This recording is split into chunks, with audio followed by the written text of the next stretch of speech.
physical test to see if you had that stamina. The training required everyone to do their job, not just the crew, but the maintenance people, and all the support people, even the people that made the lunches. Everyone had to do their job to keep the fleet in the air when it was needed. Everybody's got a job to do. The driving force behind this quest for a state of excellence was General Curtis E. LeMay. He was the big daddy. He was the one that started SAC. And of course the impression that he conveyed was that there's nobody tougher than Curtis E. LeMay. First of all, a brilliant person to have, and the concept he had, and he knew what his mission was. There were moments that he was a loving father. He had times that he could show compassion, but on the outside he was just a rough son of a bitch, I guess. But should an attack be launched against America, a series of defensive steps were put into action. Incoming missiles or bombers would be picked up by early warning radar tracking stations. Once verified, the alert that the U.S. was under attack was passed on to Strategic Air Command headquarters in Omaha, Nebraska. They would put the entire B-52 fleet on alert and scramble the planes. SAC would then consult with the White House. The president was never more than a few feet from the war plan. If, and only if it was necessary, the president would give the final order to go. Then, the B-52s that were already airborne would receive their coded instructions, known as the GO codes, to fly to their targets. There was a coded message that you would receive, and it required you and another what they call positive control crew member to authenticate this message, and it was there was a code. The code was a letter code. If you and the other positive control, which was the radar navigator, the bombardier, if you will, and if both of your cards matched the message, then that meant it was an authentic message, and it would authorize you to strike your target. Most B-52 crews had already made arrangements with their families for when and if they were ordered to bomb their targets.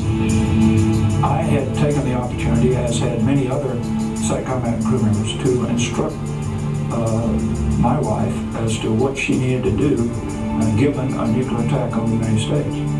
And that included putting together the items and materials that she would need to take care of the children, packing the automobile, and have it ready to go to leave the immediate target. Our SAC bases were all targeted, and get away from it. Every mission carried with it an awesome responsibility.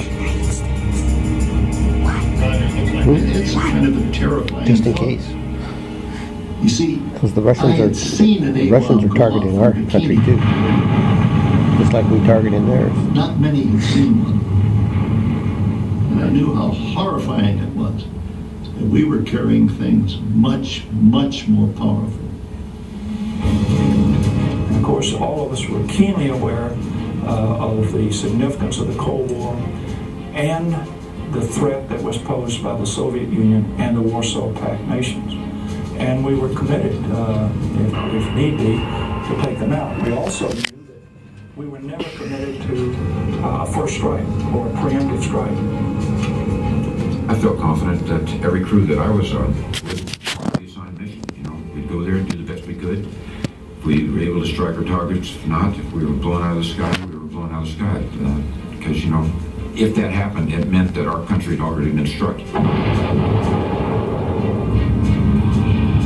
Each B-52 bomber was then on its own, heading towards its target. They can't pull you back. Once you have that, you're committed to the target. You just orbit there, waiting until one of two things happens. Either you get that message that tells you to proceed on to your target, or if you don't get it, you have to determine how long you can stay there in orbit at that point before you have to head back so you can make it back to a base and land without running out of fuel.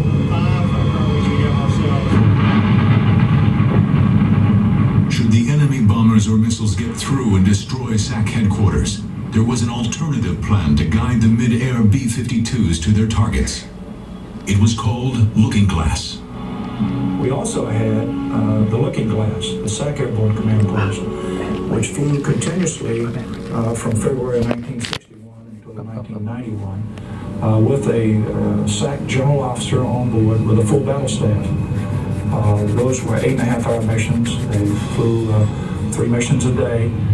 And of course, that system was designed, if Strategic Air Command headquarters was lost due to an attack, then that general officer would find himself running the war and talking to the Commander-in-Chief, the President of the United States, and the Secretary of Defense. I was privileged to fly 358 of those missions in the 10 years I was a SAC general officer. This flying command center was a vital linchpin in the doomsday scenario. Thankfully, it was never needed. Just one misguided bomb would have resulted in a nuclear catastrophe, with potentially not a single living thing left alive on the planet. But accidents with all these nuclear-armed bombers did happen. When a B-52 with 4 50-megaton bombs crashed, the world held its breath. Wow. During the Cold War, nuclear-armed B-52s patrolled the skies 24/7, ready at a moment's notice to deliver the most powerful bombs in the world. But on more than one occasion, they were nearly detonated by accident.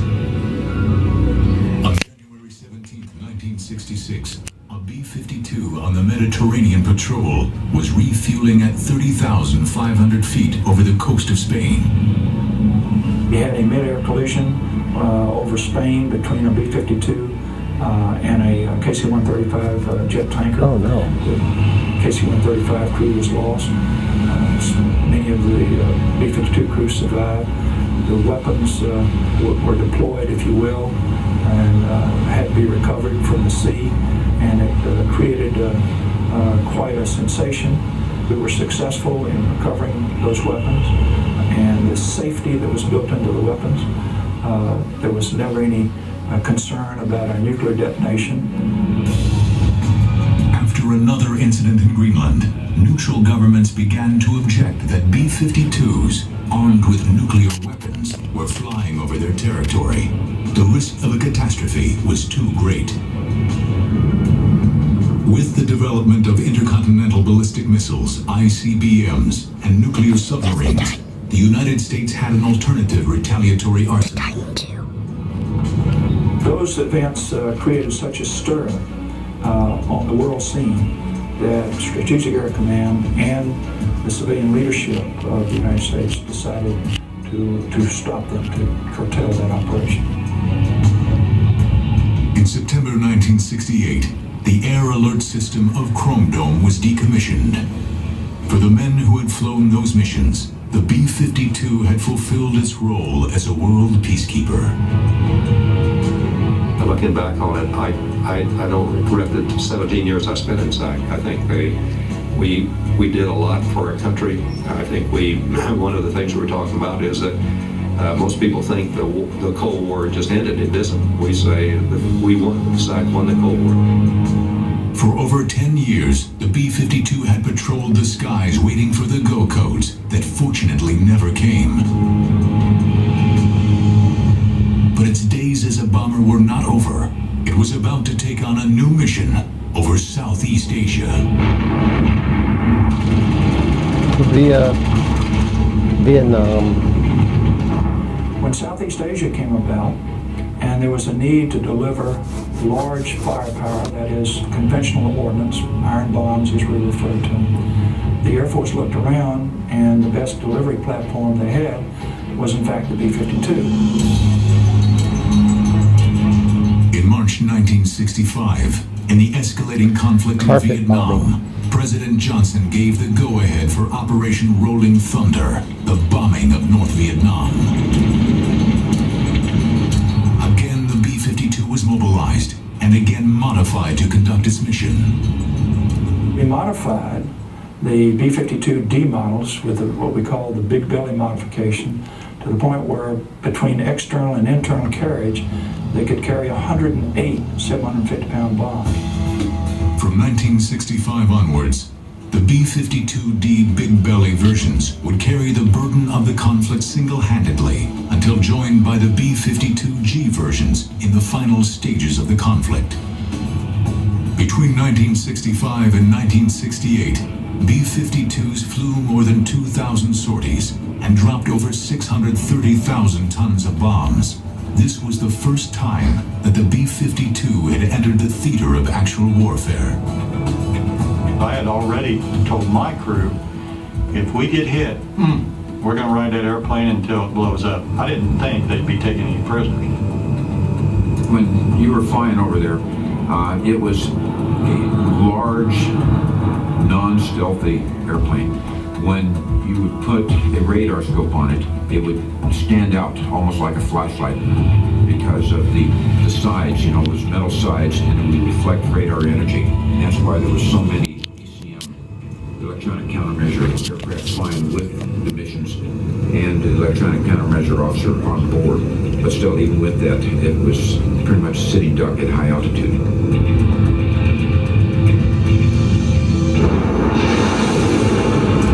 Apart from SAMs, surface-to-air missiles, the B-52s had to face the Russian-built MiG-21 fighters.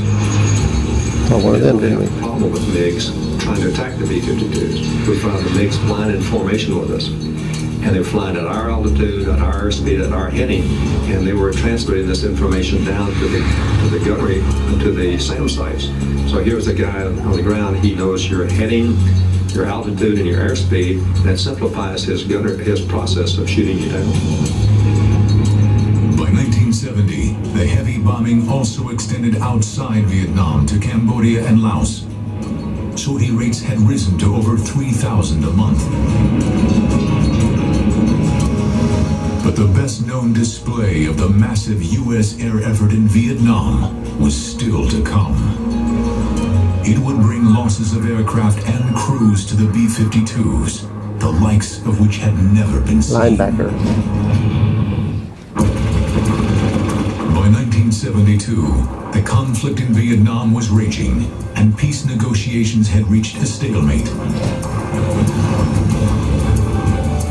A major escalation of the B-52 bombing was ordered. Operation Linebacker 2, the systematic bombing of key objectives in North Vietnam. So December 15th, we got the alerting order, Linebacker 2, and for security, nobody was allowed to go off base or make off-base phone calls. And so we were told to prepare for a 3-day maximum effort mission with the possibility of extended indefinitely. And at that time, we were told the targets would be Hanoi. Normally, when you briefed, you had a cell, 3 B-52s, 18 people, and usually they were talking to each other and the briefer's trying to brief, and nobody pays any attention to him because it's the same briefing every day. And we go in this room, the room's packed with crew members. And this briefer could have spoken without a microphone, in a whisper, and everybody in the room would have heard every word he said. It was so quiet in that place. The thing I remember was looking around and I thought, you know, some of us probably aren't going to be alive. Some of us are going to be dead in 4 or 5 hours.